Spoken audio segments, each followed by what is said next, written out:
Thank you very much. Thank you, Andrea, Alessandro, and the itSMF team for having me here. It's a great pleasure and honor for me to be here.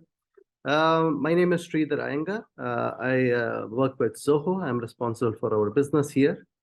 So when the itSMF team asked me to present here, so I was looking at what is the topic to talk about, and the topic I picked was something which was very close to me, close to our company, from the heart, and we thought it's nice to share some of that. Some of you may be wondering, what is this got to do in the itSMF forum, where it's about IT practitioners, IT leaders, and business and IT. But I assure you, there would be some good nuggets here and some information that is applicable not just to the company overall, but also to individuals and to teams. And I think all of us here, can be successful individually and our own teams if our companies are successful. So with that, thank you for attending. Thank you for having me here. I'm going to start with a little bit of background, right? So the title of this presentation is very interesting, and it's very relevant to today's context, right? So if you look at the context today, in the last few years, we've had some unprecedented really, things that have never happened before. Let me put it that way. So we've had all kinds of events that has taken us by surprise, taken businesses by surprise, and something that a lot of companies were not prepared for, right? And all that, when this happens to a company, it affects each one of us, our decisions, our plan for the future, right? Including on the technology front, the last point that I made is about the AI. And we're seeing this, what is the implication that has to IT and to the business in whole, right? So a lot of businesses now are thinking about, okay, but how do we navigate these times? How do we deal with it? So one is to survive, but second is how do we be successful and even thrive in this kind of a uncertain environment? The only thing that is sure about this is the uncertainty. And what I'm going to do is talk a little bit about our own story and take some nuggets and pages from our own experiences and share it here, right? So at Zoho, we have actually taken a path that is considered unconventional, also sometimes challenging conventional wisdom, right? Sometimes you take the contrarian view, because if you take the populist view, you will end up where everyone is, but sometimes contrarian is better, right? So to give you a context to set the context of what is it that we do, because then you can appreciate our story, knowing the background of us as a company. So I won't talk about the numbers. It's very easy to understand and digest here. So what I would say is Zoho provides a cloud software, business application for every facet of business. And that means for your software, for your sales team, such as CRM, finance, HR, IT, and so on. Interesting to know is we are private, which is self-funded, bootstrapped, and profitable. And this is very important to understand, because this gives us a kind of freedom to take certain decisions to build a company for the long term, right? So what do we do? What's the kind of software that we build? And this is again relevant to the story. As a company, we are 27 years old, right? We have 13,000 people worldwide, but it started back in 1996 in both in India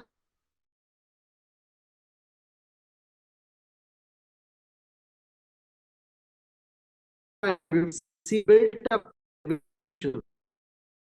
So first we started off with telecom network management, which is providing a software for managing telecom devices, telecom networks, and all that. The second division was enterprise IT management, which is what all of us are familiar with, tools for your ITSM, compliant to your ITIL processes, and all of that, IT security and all that.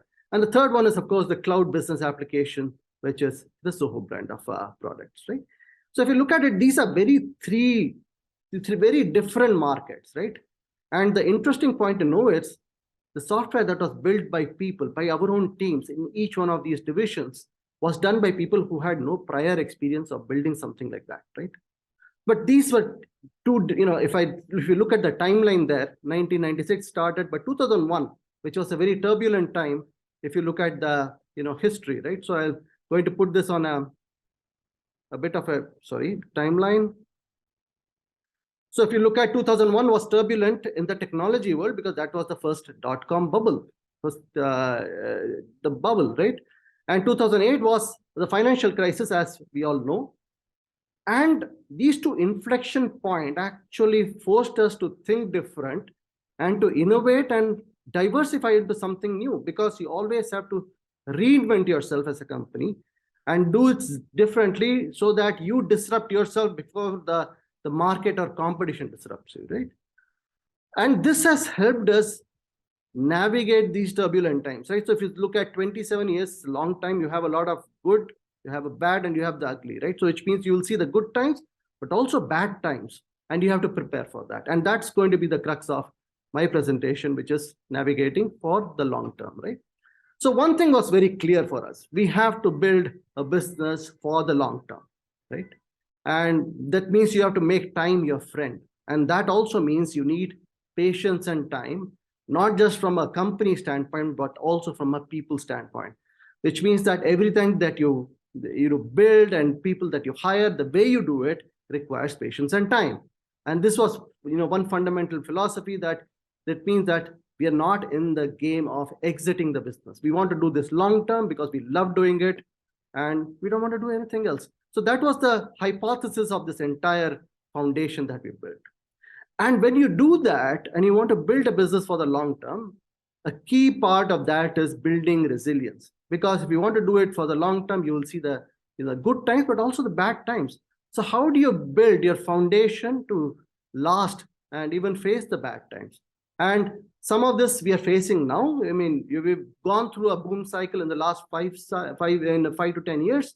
And now we are seeing the effects of, what excessive, let's say, money pumping or all that in the economic world has created for us, right? So I'll come back to my point on resilience. So resilience was a key takeaway. We have to build resilience in everything that we do, which means from the business model, from the value. So these are 4 pillars, 4 fundamental underlying pillars of our business, right? Of any business. And you can apply this to your team as well, right? What is the business model? What is the purpose? What are the values that you hold close to your heart? Because your values have to match with your actions, right? And that's what is going to define the kind of people that you hire, that you nurture, and bring in people who are like-minded, who can align with the values that you set for your team or your company. And most importantly, all that comes across as part of building your culture. If there's one thing that we take pride on is building the culture, because everything else changes, right? Which means your business model in terms of what you do as a business can change. The technology can change, the market landscape can change, but your culture has to be intact. And that's what keeps the people together, right? And this has been our experience as well. And that means you have to have a very holistic thinking and very long-term thinking about this. So that's part of our core philosophy, thinking long-term, thinking holistic, which means that everything that you do about business or business model, values, people, culture, there is a holistic thinking about it. So let me talk about each one of these 4 pillars and try to narrate some of our experience in hope that you find it useful. So when I talk about business model, and this is true for not just us, this has been our experience, but true for you and for your teams as well, right? Any company that wants to be relevant in the long term has to build very strong differentiators. So differentiators are like moats, right? So in the olden days, you had wars and kingdoms fighting against each other, and they built moats to keep the castle safe. Right. And in the olden days, in let's say 15th and 16th century, the moats were, maybe automatic weapons or better cannons. But in today's world, that moat is technology, right? Technology, and of course, the unique culture that you build. So stronger your moat, the harder it will be for your competition, for someone else in the market to compete with you, right? And that becomes your differentiator. That becomes the reason why your customers choose you and stay with you. So at Zoho, we've been very clear, right? Different companies have different way to build a business. Some take a very sales and marketing way to build business. Our differentiator, we were very clear from the beginning, has to be technology. And that's very relevant in today's world because technology is powering everything. If you look at it, all aspects of life, right? So how do you continuously stay ahead of technology? How do you continuously invest in technology, invest in people to acquire those skills, building those capabilities? This becomes very core for us because this will eventually be our differentiator. And this is what we have practiced over the last 27 years. A lot of these decisions and a lot of these capability building could not just be over a period of 1 year or 2 years. A lot of them could be over decades. So we've invested in some of these that last 10, 15 years. And if you do that, then you do those things better than anyone else. And that becomes your differentiator, right? So if you look at, I'm giving an example of our own technology stack that powers our cloud business, 50 different applications, ranging from serving sales team, finance, HR, IT, all of that, right? You have a technology stack. And if you look at it, several of you in the technology world will recognize this. A technology stack requires different layers, right? You have a layer that that involves your networks, your firewalls, which is your IT security, hardware, storage devices, servers, application. And of course, on top of that, you also have other aspects like privacy to consider, security, audiovisual. In fact, the presentation I'm sharing with you right now is of our cloud presentation software. It's called Zoho Show. So things like that. We have our own audio video conferencing capability. So all these are deep capabilities, hard to solve problem, takes several years, but you have to invest in it if you want to be relevant, if you want to stay competitive. So this allows us to build a very broad portfolio of products because you're building a platform. And then once you have a very strong platform, building products of that becomes very easy, right? So this is the kind of R&D effort that we've built, and this becomes part of our differentiator. It also helps you build and roll out new products very quickly. So if you look at, this is a timeline of the product that we've rolled out. I've left out 2022, where we also had a few releases. But if you see, every year we were able to roll out new products just because there was a lot of investment in R&D technology products to understand what the market needs and how can we do it better. And an interesting point to note is we've always believed that we have to build it ourselves. We have to understand how it works. And that means we won't acquire. Everything is homegrown. All the different products that you see here are homegrown. And when you provide this broad portfolio of product, you provide a value that is unmatched by your competitors. And I'll say this to and this is not just product, right? This could be services that you provide. You have to provide services that are unmatched for you to be emerging as the top choice for your customers. That means if you're solving complex problems, if you're solving several types of problems in different areas that your competitors cannot do, your customers will choose with you and they will stay with you. So while our products have evolved to solve simple and complex problems, one of the things that we've kept very core is the products have to be affordable. We shouldn't make it out of the reach for our customers. That's very important, right? It's again a differentiator. If you offer products and services that are great, but then out of your customer's budget, then you're out of the game. So this is a very important point that we keep very core to us, right? And talking about pricing and affordability, when it comes to structuring your business model, one important thing that we keep in mind is, we all learn this as children, right?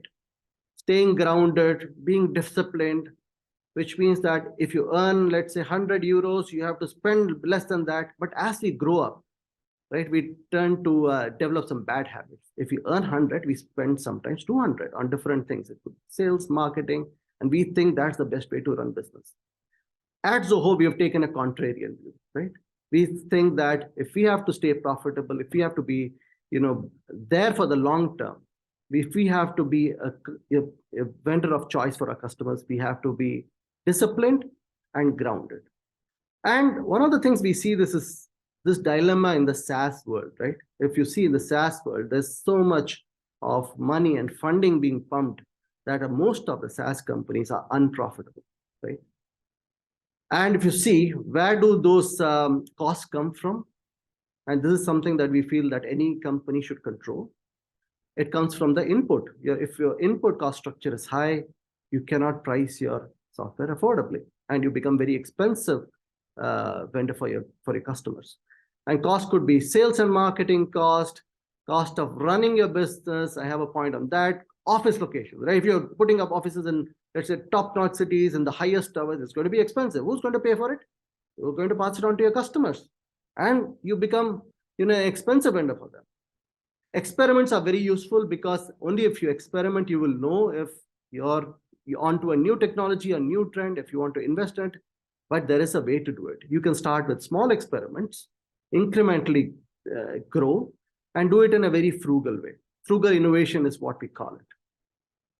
I talked about costly inputs. I want to mention this point about the cloud economics, right? So cloud economics is basically,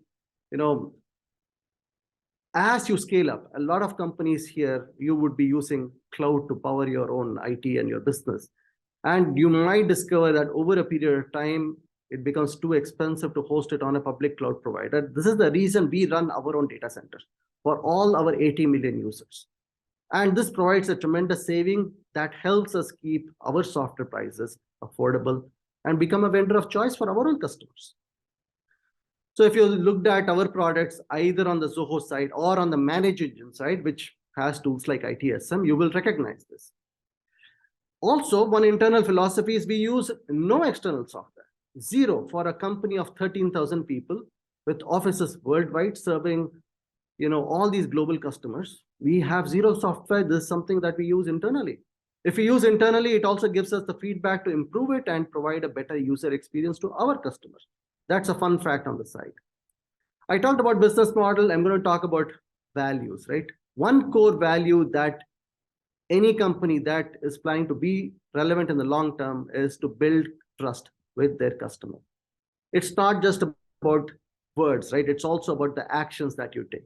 That means you stay true as a partner. You're not a vendor to your customer, you're a partner, which means you're in it with them in good times, but also bad times.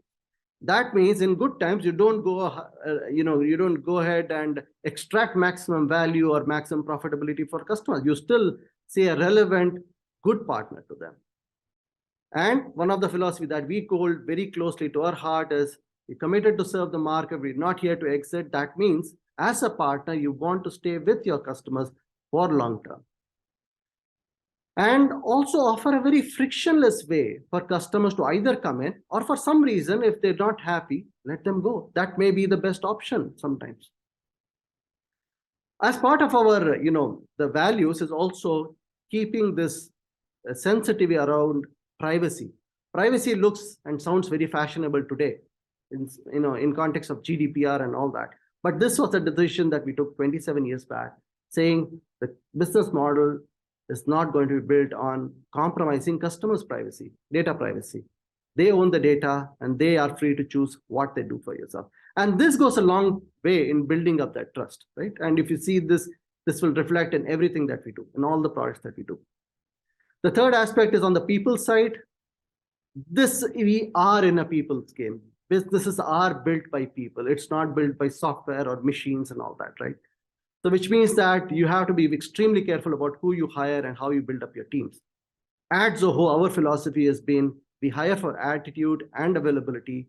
Skills is something that we can teach, right? So we never, ever hire for specific skills or degrees or experience.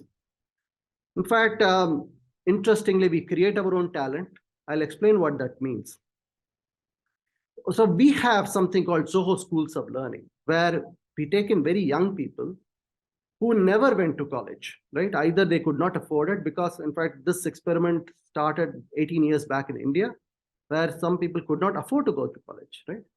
And we said, we have to find talent. We have to build up our talent base. There are great people with great attitude, very positive, but they have no background. They have no skills. Let's build those skills. So we started Zoho Schools of Learning, where it teaches a young person how to, let's say, develop programming skills, how to develop marketing skills, how to develop design skills. So they would work with us for 4 years while getting paid by us, building those schools, supporting their family and their livelihood. And for them, it's a meaningful alternative to college education. And in the developed world, if you see, college education can be very expensive. So that also means that, not able to move to the next slide. Let's see. Okay. So college education I was talking about. So the reason why we run Zoho schools is it on one side solves a social problem where it gives opportunity for people who don't have one, but at the same time, it helps us build our talent pool to stay with us long term, because they also understand how the company works and acts, right? And that's basically debt-free education, because student debt is one of the big problems in today's world, right? And this started off as an experiment. It's been running for last 18 years very successfully. And as part of that, right, so you develop this culture and this camaraderie with people, so you become a very people-centric family. And this is not just at a company level, it's also at a team level, right? If you take care of your people, they'll take care of your customers, and that's important for longevity. So some interesting facts is 15% of our own engineers come from Zoho schools. And that's around, roughly 1,500 people. It started off as an experiment. So when I talked about taking care of people, we also have a lot of people who stayed with us for a long term, right? I myself have been very fortunate to be part of the journey for the last 27 years, but there have been several colleagues who have been along this journey for over 15 years, 20 years, 25 years. And that's what has helped build up this resilience. I talked about resilience, right? Resilience in every fabric of the company. The last point I'll wrap up with is the culture part. We are a very decentralized company, which means that decisions are pushed to the lower level of, let's say, wherever they have visibility. If a sales manager has visibility to take decision, it's pushed to that. If an office manager has a visibility to take certain decision, we allow them to exercise decision making. We allow them to exercise their judgment. That's how people take responsibility. That gives them the motivation to basically take up ownership and get things done, right? And that means that you need to have a system and culture that trusts people. And that trust could also mean that people make mistakes, but that's okay. And along with the trust, you also have to cultivate this thinking of being agile, right? Agile in everything that you do. In fact, if you look at our own history over the last 27 years, we've had two inflection points. We changed from the telecom industry to the enterprise industry to business apps, something completely different, because we were always curious to see what's out there, what the future holds, whether there's a role for us to play, and try certain experiments, right? So that agility is very important for a company to be relevant for the long term. And I talked about culture of experimentation. We are being great believers in experiential learning, which means you can read something in a book, but you will truly understand the details of it only when you do it. And when you do it, it's possible. Sometimes you're right, and sometimes you're also wrong. So failures are okay. But you take us as learning. As long as your experiments are small sized, failures don't matter much, and the impact may not be much, right? So, and then you can learn from that and apply it to your next set of activities. Some fun fact is Zoho CRM, which is our, one of our flagship product, came out of a failed project. We started as an experiment with 3 people, and it's very successful in the market. Same thing with our finance suite of product. And Zoho Mail, which is competing with, let's say, likes of Gmail and Outlook and all those. And these started off as an experiment because we always said, why not? That's a large market to get in. Why can't we do it? And these were built by people who had no prior experience to doing it.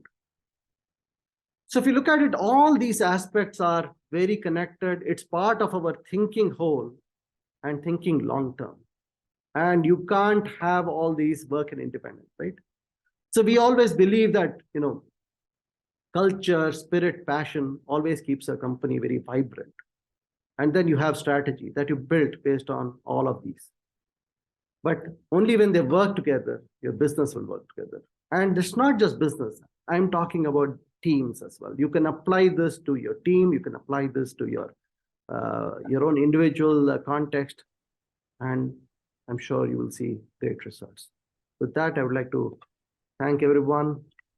Thank you, itSMF, for being here, or inviting me. And I'm happy to take any questions if you have that. Thank you, Sridhar. So, time for question. I have the first question for you. If you would like to provide me or provide us 3 hot points, 3 list points in which Zoho is sustainable, what do you think? 3 points. 3 points. Okay, I will start with 3 points I never talked about in this presentation. Sustainability, right? Building talent or skill. That is one thing. So we have taken this experiment. I talked about Zoho schools of learning. We have taken that to even rural villages, where normally if you see people go from villages to city to find jobs, we have taken this to jobs. We have taken jobs to villages. So that's sustainable. So now opportunities are available in small villages where it didn't exist, so that your local community is going to get enriched by that. And there is a local community, several local communities can thrive. It's not just the big cities. That's one. The second one is, I talked about this as part of our culture of cloud stack and all that. As part of our sustainability, our cloud grid is powered by green energy, right? So we run solar farms, and these power our, because data centers, as everyone knows, consumes huge power, electricity and all. The third aspect of this is, there are certain other experiments that we do. One of them is on farming. So it's not just cloud farm, but it's actual farm where, we have people who grow vegetables and all that, because, you see food shortages and you have to get down to the roots, right?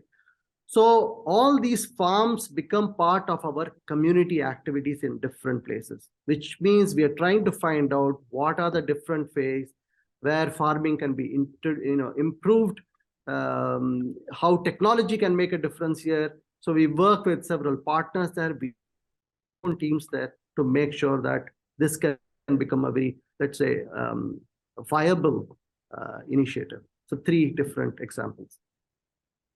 As a end user, I can add for sure the strong integration of the many tools. This is also to be sustainable because you work less. Absolutely. I think this is one of our differentiator, right? So you have a lot of tools. Typically IT had this complaint, right? IT stays in silos, and sometimes IT doesn't talk to business. And that's been the traditional complaint from everyone, right? We believe that if you have to take holistic view of the business, IT and business have to work together.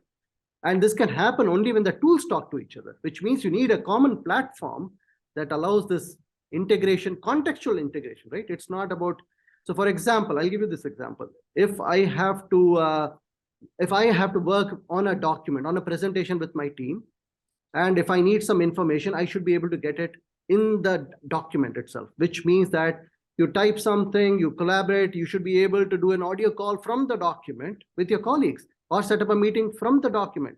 If you want to put in customer information, you should be able to pull in that information from your CRM system or from your help desk system. So this kind of contextual integration is possible because this is really the new way of working. So when we entered the CRM market or the help desk market, we were not the first one. The difference is the way you do it, the way it solves the problem for the customer. Thanks, Sridhar. So some other question from the audience? Don't be shy. I'm very sorry I couldn't be there in person, but I hope to do that. I would have loved to meet everyone in person. Yeah. But I think we've realized that you can get things done in a virtual world, but it's still, we are human beings. We need the human touch for better interactions. We have a very quiet crowd. You can see, maybe. Yeah. But feel free to connect with me on LinkedIn or any of the other channels. I'm also on Twitter or through Andrea and Alessandro. They know how to reach me. I would be happy to connect. I moved to Europe around 5 years back. We're building up an organization, teams here to understand how things work, to be close to our customers, close to our partners. And I would love to engage in a conversation. I'm on a mission and a journey to always learn. So happy to connect. Many thanks, Sridhar, for your inspiring speech. Thanks a lot. Thank you very much, Andrea.